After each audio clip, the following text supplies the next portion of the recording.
Bonjour, très heureux de nous retrouver pour méditer les textes de la parole du 28e dimanche ordinaire. La deuxième lecture de ce dimanche va nous faire entendre ce message. Elle est vivante, la parole de Dieu, énergique et plus coupante qu'une épée à deux tranchants. C'est bien l'expérience que nous ferons en nous mettant à l'écoute de l'évangile de ce 28e dimanche ordinaire.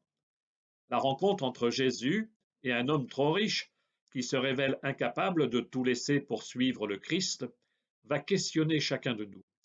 Où est le vrai trésor sur lequel nous misons notre vie? Quelles sont nos priorités? Pour les disciples qui suivent Jésus vers Jérusalem dans l'Évangile, le choix est déjà fait. Ils ont osé tout quitter et ils ont fait le bon choix, même s'ils ignorent jusqu'où cela va les conduire.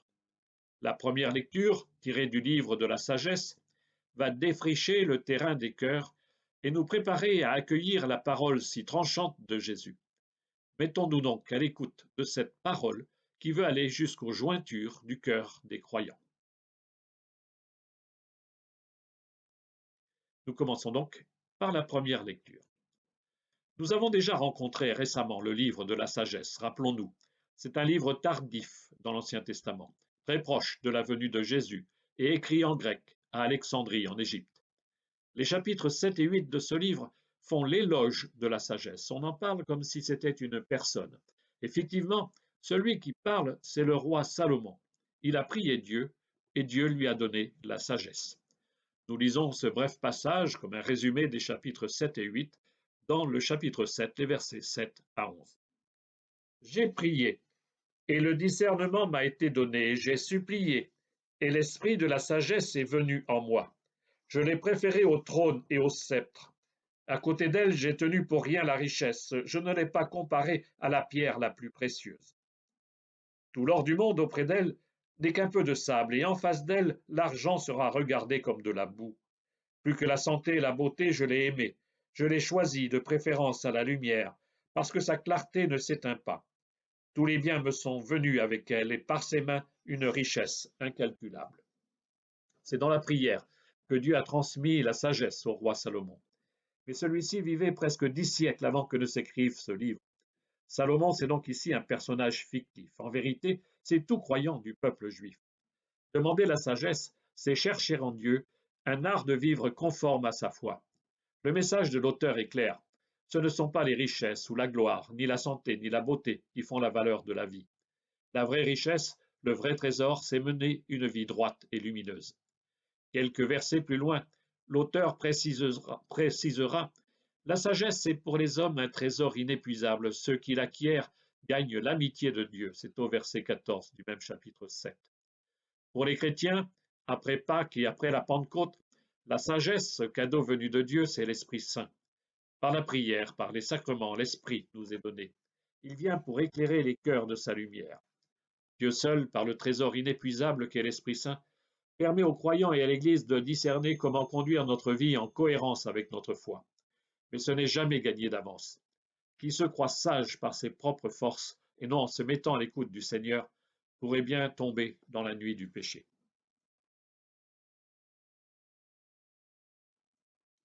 Et maintenant, allons lire la deuxième lecture.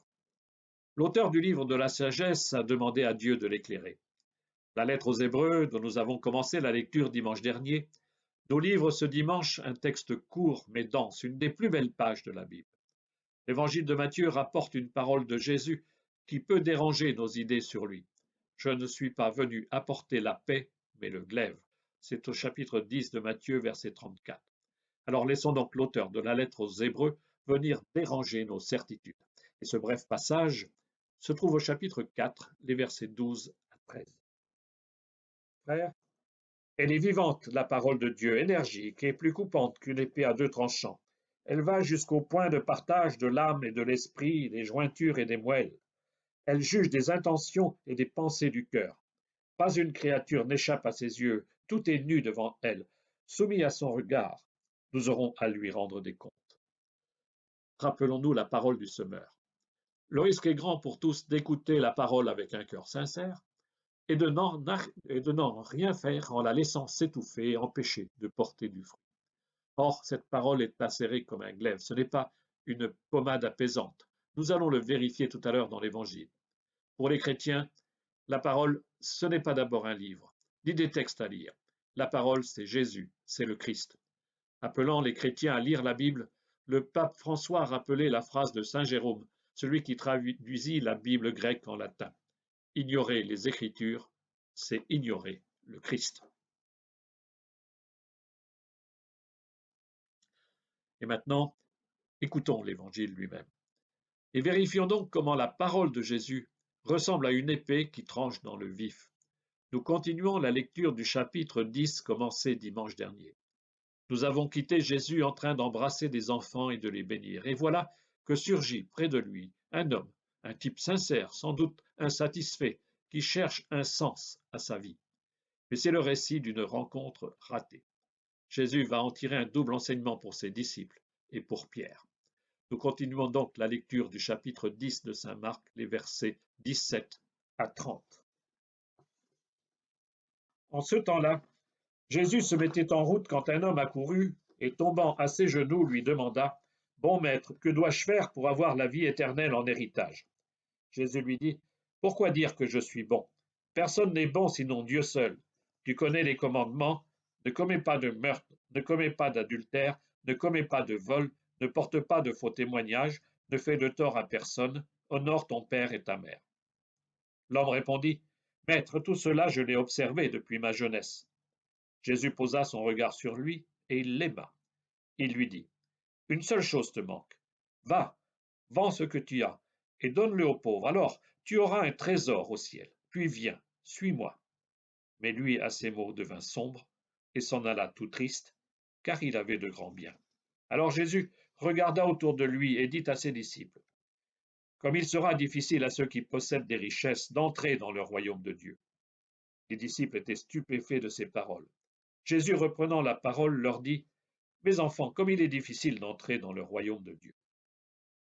Il est plus facile à un chameau de passer par le trou d'une aiguille qu'à un riche d'entrer dans le royaume de Dieu. » De plus en plus déconcertés, les disciples se demandaient entre eux, « Mais alors, qui peut être sauvé ?»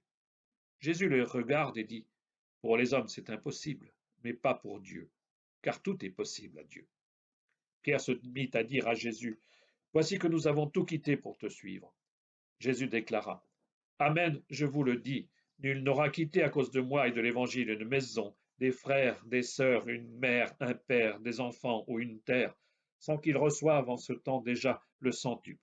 Maison, frères, sœurs, mères, enfants et terre, avec des persécutions, et dans le monde à venir, la vie éternelle. » Pourquoi ce récit?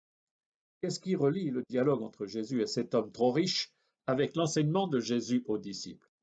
Une expression se trouve au début du récit dans la bouche de l'homme et dans celle de Jésus à la fin, la vie éternelle.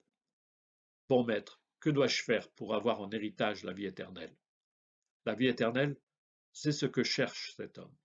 Remarquons au passage qu'il parle d'héritage, comme si la vie éternelle pouvait s'hériter de ses pères. Ne devient-il pas ici le modèle des frères juifs de Jésus qui se croient sauvés par naissance? Par opposition, Jésus annonce que la vie éternelle s'obtient en devenant disciple, en quittant tout pour le suivre. En réponse à la recherche spirituelle de l'homme, Jésus rappelle la loi juive, les 10 paroles ou 10 commandements de la Torah transmise à Moïse. Mais la stricte observance des règles qu'il observe laisse insatisfait l'interlocuteur de Jésus. Il aspire confusément à plus que cela. Il y a une vraie recherche chez lui que Jésus reconnaît et apprécie. Jésus posa son regard sur lui et il l'aima. La parole est forte qui dit le regard d'amour du Maître sur celui qui peut devenir son disciple.